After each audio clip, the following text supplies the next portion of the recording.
আসসালামু আলাইকুম। টাকা দিয়ে সাহায্য করতে না পারলে ভিডিওটা শেয়ার করে দিবেন। আমি এমন টাইপের ভিডিও কখনোই করি নাই বা কখনো করবো এমন নিয়তও করি নাই। কারণ এই ধরনের ভিডিও করলে অনেকেই বাটপার বা চিটার অনেক কিছুই ভাবেন, হ্যাঁ? আজকে আমি যেই বিষয়টা নিয়ে আসছি, আমি এক জায়গায় আসছি ময়মনসিংহ জেলা ঈশ্বরগঞ্জ থানা, হ্যাঁ? একটা গ্রামে আসছি, আমার গ্রামের নামটা খেয়াল নাই। যাই হোক, উনি একজন মানসিক রোগী, ঠিক আছে? উনার মাথায় সমস্যা, হ্যাঁ, চিকিৎসার টাকাও লাগে এবং মাথায় সমস্যা কয়দিন পরে পরে হারায় যায়, ঠিক আছে? উধাও হয়ে যায়। তারপরে কবিরাজ দিয়ে খুঁজে বের করতে হয় বা খুঁজে অনেক কাহিনী করে আর কি বের করতে হয়, হ্যাঁ? উনার আপনার কয়টা সন্তান? দুই সারা। ও, উনার দুইটা ছেলে একটা মেয়ে। হ্যাঁ, মেয়েটাও ছোট এবং ছেলেটাও ছোট। একটা ছেলে আছে, উনি ঢাকা থাকে, হ্যাঁ? উনি ঢাকা থাকে, এমনি কাজ, পড়ালেখা করছেন, এমনি কাজ টাজ করে। তো বুঝেনি, ঢাকা শহরে থাকলে এমনি অনেক টাকা খরচ।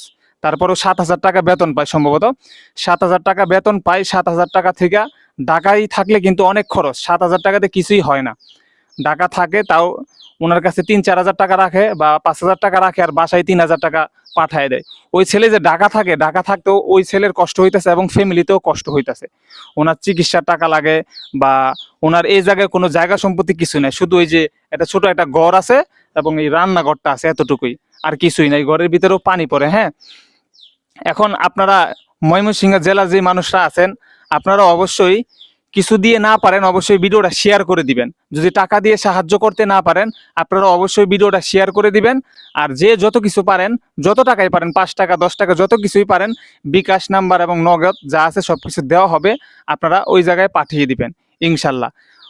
পরবর্তীতে যত টাকা হয় অবশ্যই সেটা নিয়েও ভিডিও আসবে, কোনো বাটপারি বা সিটারি কোনো কিছুই না। অবশ্যই সবাই ভালো থাকবেন। আল্লাহ হাফেজ, আসসালামু আলাইকুম।